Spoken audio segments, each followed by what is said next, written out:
नमस्कार। जगतगुरु भगवान श्री कृष्ण जी के चरणों में कृतज्ञता पूर्वक वंदन करता हूँ। सनातन संस्था एवं हिंदू जन जागृति समिति द्वारा आयोजित धर्म संवाद इस विशेष कार्यक्रम में मैं गुरुराज प्रभु आप सभी का हार्दिक स्वागत करता हूँ। आज हम इस धर्म संवाद में अग्निहोत्र से हमारी रक्षा कैसे होगी और अग्निहोत्र का वैज्ञानिक स्तर पर महत्व क्या है, इस विषय में चर्चा करने वाले हैं। यह कार्यक्रम देखते समय आपके मन में यदि कोई प्रश्न निर्माण होता है तो कमेंट बॉक्स में लिखकर उसे हम तक अवश्य पहुंचाएं। आपके प्रश्नों का और आपकी शंकाओं का समाधान करने का हम यथासंभव प्रयास करेंगे।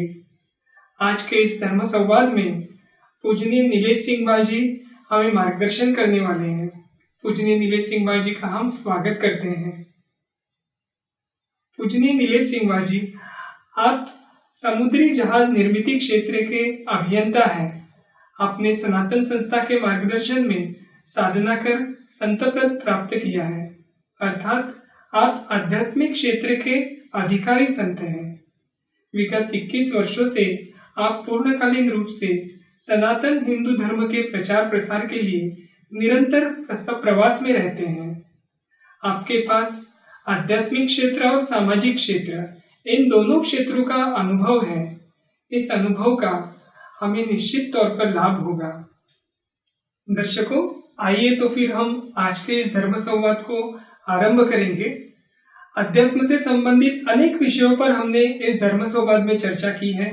पिछले कुछ दिनों से हमने 16 संस्कार यह विषय जानकर धर्म संवाद में लिया, उससे संबंधित शास्त्रों को समझ कर लिया और साथ ही साथ ज्योतिष से जुड़े हुए कुछ बिंदुओं पर भी हमने चर्चा की। आज वर्तमान स्थिति को देखते हुए हम सभी को सुरक्षा के लिए आवश्यक अग्निहोत्र यह विषय समझ कर लेंगे। आंध्र प्रदेश के विशाखापट्टनम में जो केमिकल प्लांट में जहरीली गैस दुर्घटना हुई है, उससे जो पीड़ित लोग हुए हैं, उसी को ध्यान में रखते हुए हमने आज के लिए अग्निहोत्र यह विषय धर्म संवाद के लिए चुना है। क्योंकि वर्तमान आपत्तियों की दृष्टि से हर बार हमने देखा कि अग्निहोत्र का उल्लेख हो रहा है, अग्निहोत्र से सुरक्षा होगी ऐसे भी बताया जा रहा है, किंतु अधिकतर हिंदुओं को यह अग्निहोत्र क्या है यही नहीं पता है।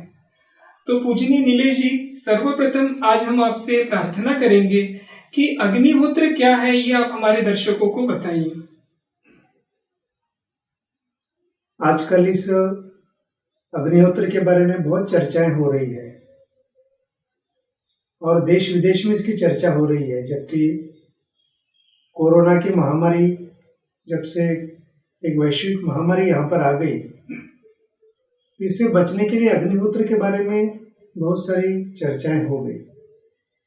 अब अग्निहोत्र यानी क्या है? अग्निहोत्र अर्थात अग्नि में आहुति अर्पित करके ये जो की जाने वाली ईश्वर की उपासना है, इसी को अग्निहोत्र कहा जाता है। और अग्निहोत्र एक नित्य की उपासना भी है। ईश्वर के प्रति कृतज्ञता व्यक्त करने के लिए प्रतिदिन अग्निहोत्र करना हमारा कर्तव्य है और वो साधना के रूप में प्रतिदिन करना भी आवश्यक है। एक प्रकार का यज्ञ है, इसे यज्ञ भी माना जाता है, जो अत्यंत कम समय में हो सकता है, किंतु इसके अनेक लाभ भी हैं।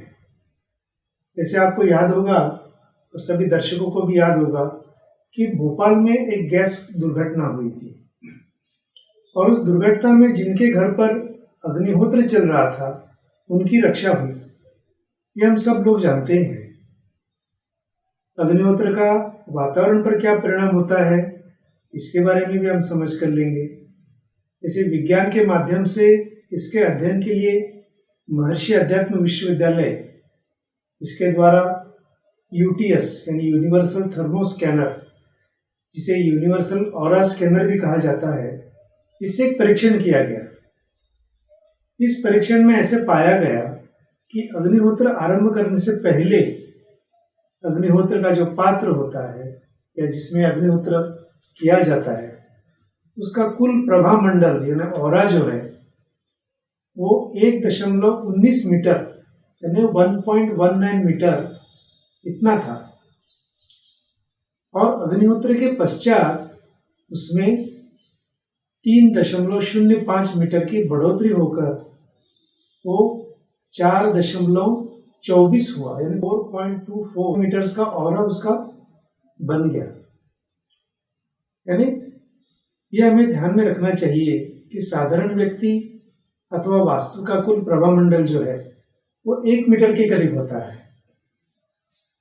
अग्निहोत्र से उत्पन्न अग्नि रजतम कणों को विघटित करती है तथा वायुमंडल में दीर्घकाल तक ये सात्विकता बनी रहती है। इस प्रक्रिया में जो अग्नि कार्यान्वित होता है उससे मनुष्य के सभी ओर 10 फीट का संरक्षण कवच भी बन जाता है। तो ये अग्निहोत्र का महत्व, और ये इसके बारे में कई सारे लोगों ने इसका लाभ अनुभव किया हुआ है। अच्छा, तो ये अग्निहोत्र करने के लिए आपने बताया कि यज्ञ है, तो इसके लिए जो सामग्री लगेगी वो क्या क्या लगेगी, ये भी आप हमारे दर्शकों को कृपया बताइए। ये जैसे हमने पहले बताया कि बहुत कम समय में करने वाला ये जो अग्निहोत्र है, इसके लिए हवन सामग्री, हवन द्रव्य बहुत ही कम प्रमाण में लगता है और कोई भी आसानी से अपने घर में कर सकता है। सबसे पहले तो हवन पात्र लगता है। अग्निहोत्र करने के लिए एक विशिष्ट आकार का ताम्र यानी तांबे का बनाया हुआ एक पिरामिड का पात्र आवश्यक है। उसका आकार पिरामिड जैसा होता है। फिर हवन द्रव्य के बारे में देखेंगे तो सबसे पहले लगेगा गाय का गोबर। तो गाय के गोबर के चपटे आकार के पतले उपले बनाए और सूर्य प्रकाश में उसको सुखाया जा सकता है। सूखे हुए उपलों में उसमें जो अग्नि होती है, यानी सूखे उपलों से अग्निहोत्र के लिए अग्नि तैयार की जाती है। फिर आहुति के लिए अखंडित चावल यानी अक्षत लगते हैं। अक्षत तथा पॉलिश न किए हुए चावल, इसमें आकृष्ट हुए ईश्वर के मूल तत्व टिके रहते हैं। चावलों को पॉलिश करने के बाद क्या होता है, उसमें विद्यमान जो मूल ईश्वरीय तत्व है वो लुप्त हो जाता है तथा उनमें कृत्रिमता आ जाती है। इसलिए उनका उपयोग न करें। चावल का दाना टूटने पर भी उसमें निहित सूक्ष्म ऊर्जा जो रहती है उसकी अंतर रचना अस्त व्यस्त हो जाती है। इसलिए वो चैतन्य देने वाले अग्निहोत्र के लिए पात्र नहीं होते हैं। इसीलिए इस कारण से अक्षत अर्थात चावल के अखंड दानों का ही उपयोग करना चाहिए। अब तीसरी जो चीज इसमें लगती है वो है गाय के दूध से बना शुद्ध घी। गाय के दूध से निकला हुआ मक्खन जो होता है वो मंद अग्नि पर गर्म करें, उसके ऊपर श्वेत रंग का पदार्थ जब दिखाई देने लगता है तो उसे छलनी से छान ले। इसी द्रव्य को घी कहते हैं और ये घी बहुत शुद्ध होता है। इस घी को फ्रिज में रखने की भी आवश्यकता नहीं पड़ती है। फ्रिज में रखे बिना भी लंबे समय तक ये टिकता है और अच्छा रहता है। और इसमें विशेष औषधीय पदार्थ भी रहते हैं। अग्निहोत्र की अग्नि में हव्य पदार्थ के रूप में इसका उपयोग जब करते हैं तो ये एक वाहन का प्रतिनिधि बन जाता है और इस नाते सूक्ष्म ऊर्जा वहन करने का कार्य भी करता है। गौ माता के दूध से बने घी में शक्तिशाली ऊर्जा समाई रहती है और यही ऊर्जा अग्निहोत्र में बहुत प्रमाण में एक उसका महत्व बन जाता है। जी दर्शकों, जैसे आपने अभी सुना कि अग्निहोत्र के लिए समय भी कम लगता है और उसके लिए लगने वाली सामग्री भी है वो बहुत अधिक मात्रा में नहीं है, बल्कि जो हमारे पास हम सहजता से उपलब्ध करके ले सकते हैं, यही इसकी साधन सामग्री है। अभी हम पूजनीय नीलेश जी से ये जानना चाहेंगे कि अग्निहोत्र की प्रत्यक्ष विधि क्या होती है, ये भी आप हमें समझा कर बताइए।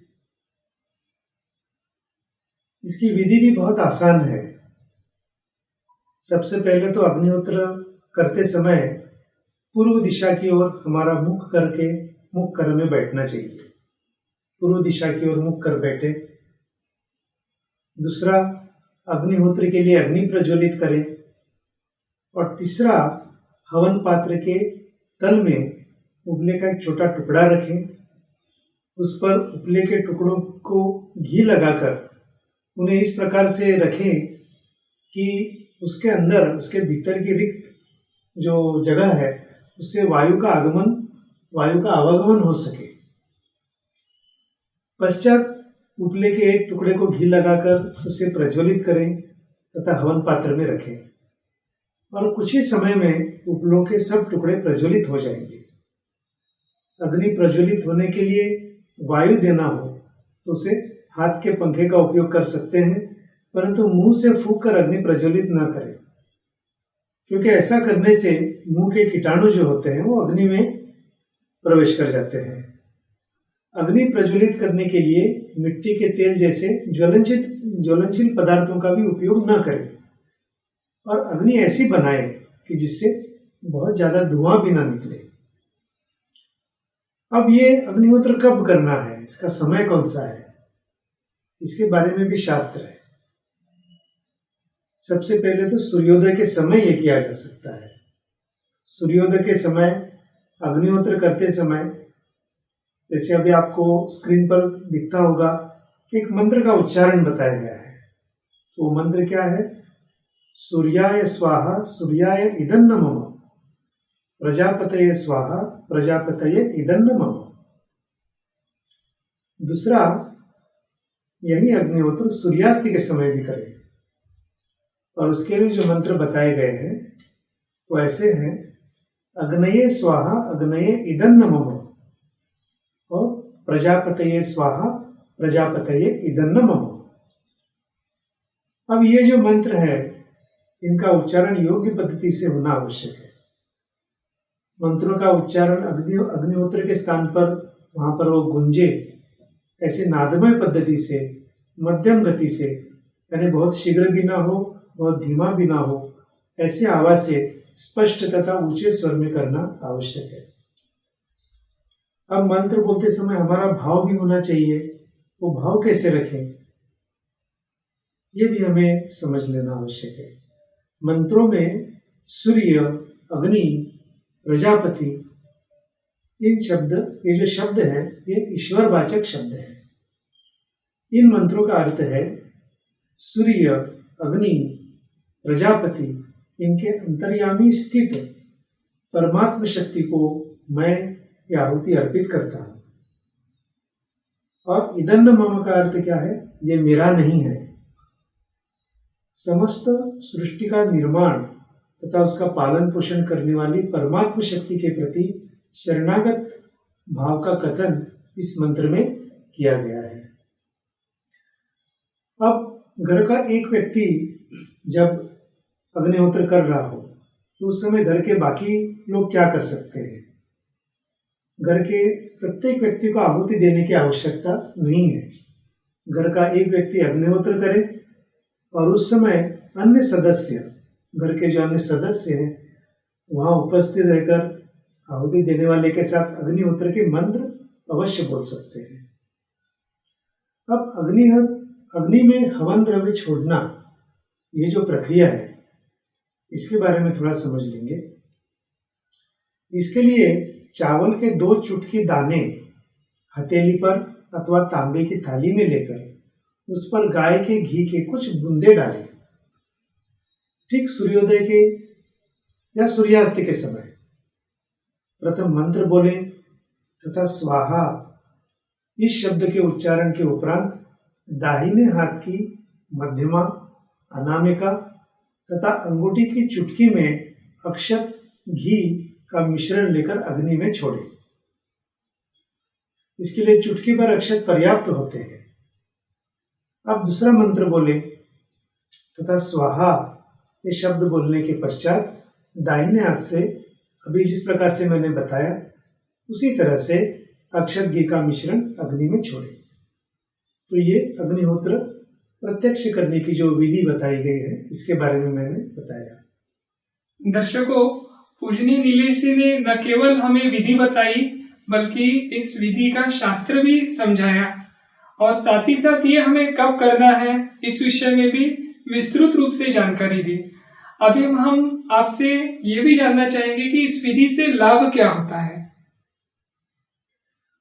अब इसके लाभ तो बहुत सारे हैं, जैसे पर्यावरण के दृष्टिकोण से, आरोग्य के लिए, खेती के लिए इसके विभिन्न प्रकार के लाभ बताए गए हैं। सबसे पहले तो चैतन्यदायी और औषधीय है। अब रोग निवारक वातावरण निर्मित इससे निर्माण हो जाती है।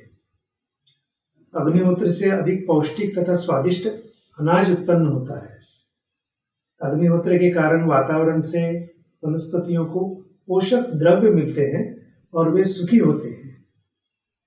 अग्निहोत्र की विभूति से यानी जो भस्म जो तैयार होता है, वो विभूति जो है वो कृषि एवं वनस्पतियों की उत्तम वृद्धि करने के लिए अच्छा माध्यम बन जाता है। इसका उपयोग इस प्रकार से भी करते हैं और इसका परिणाम यह है कि अधिक पौष्टिक तथा स्वादिष्ट अनाज हो, फल हो, पुष्प हो या सब्जी, शाक इत्यादि उत्पन्न होते हैं। अग्निहोत्र के वातावरण का बालकों पर सुपरिणाम भी होता है। जैसे आज जो हमारे बच्चे हैं, उनके मन पर उत्तम परिणाम होकर उन पर अच्छे संस्कार होते हैं। फिर आज बालकों में कुछ हठीला स्वभाव होता है कि चिड़चिड़ापन होता है, तो इन स्वभाव दोषों के ऊपर अच्छा परिणाम होकर बालक शांत तथा सुशील बन जाते हैं। आजकल बच्चों में पढ़ाई के समय एकाग्रता नहीं होती है, उनको पढ़ाई होगी कि नहीं इस प्रकार का एक तनाव भी रहता है। तो बालकों को पढ़ाई में एकाग्रता साध्य करना, ये इसके लिए भी अग्निहोत्र का लाभ होना संभव है। अब कुछ मंद बुद्धि के बालक होते हैं, मतिमंद बालक होते हैं, उन पर हो रहे उपचारों को अधिक उत्तम प्रतिसाद भी अग्निहोत्र देता है। अब मानसिक विकार ठीक होना एवं मानसिक बल प्राप्त होना, ये भी अग्निहोत्र से संभव है।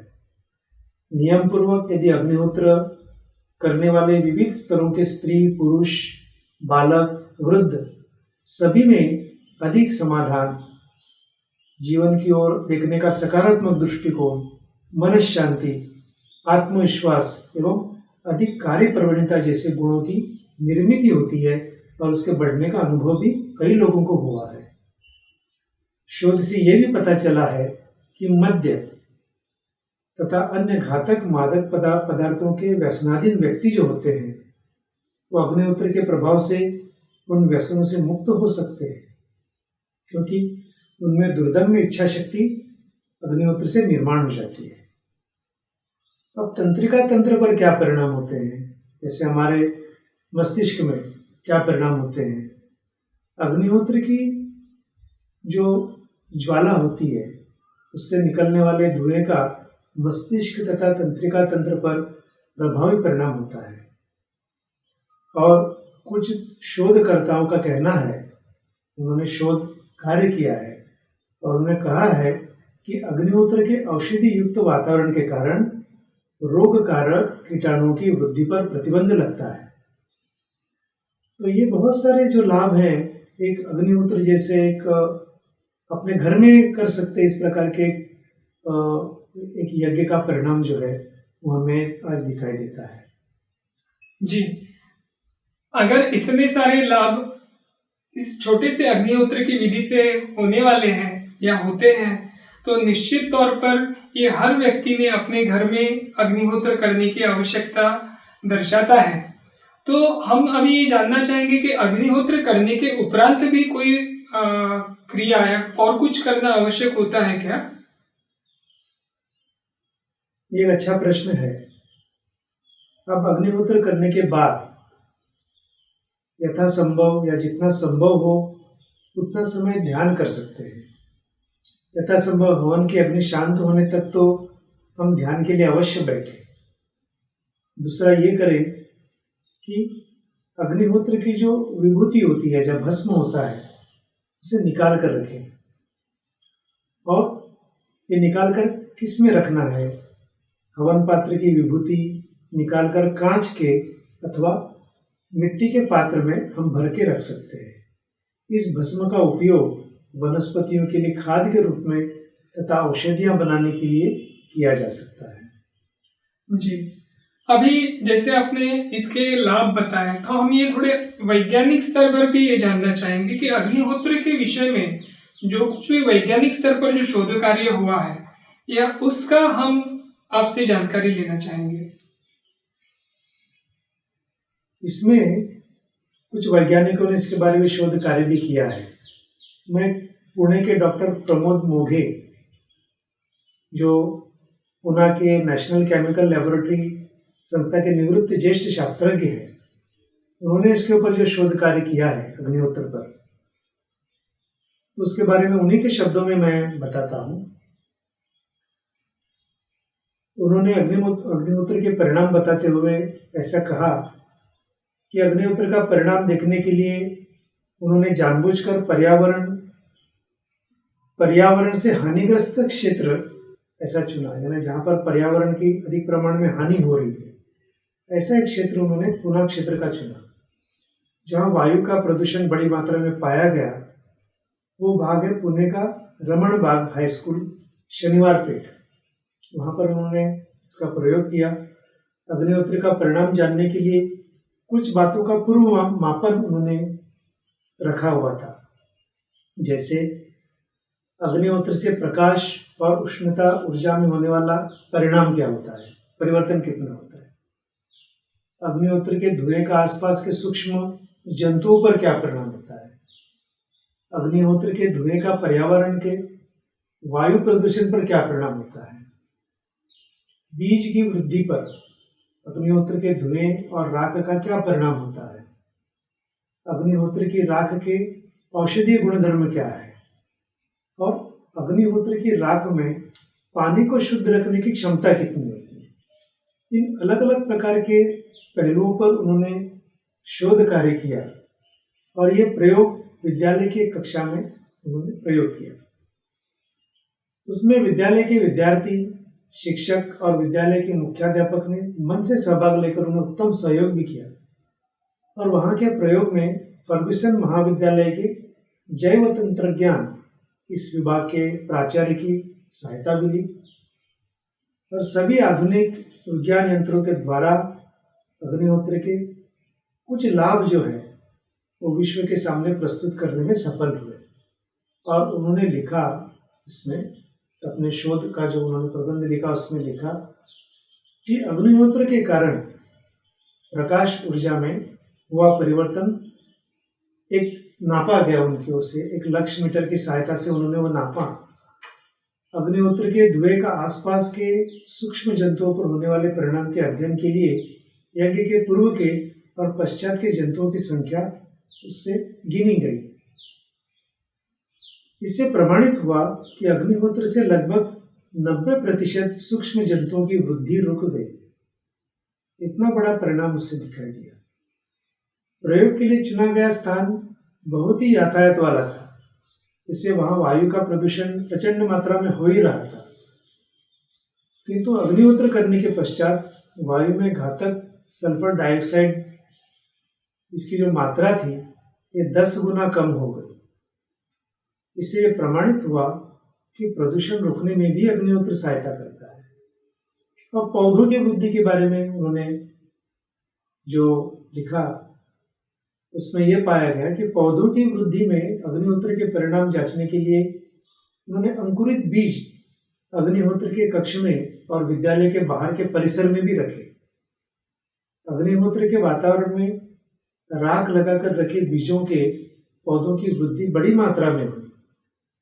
अग्निहोत्र परिसर में रखे बीजों की तुलना में वो वृद्धि अधिक मात्रा में थी, ऐसा पाया गया। इसीलिए खेती में अग्निहोत्र विधि बहुत उपयुक्त है, यह भी प्रमाणित हुआ।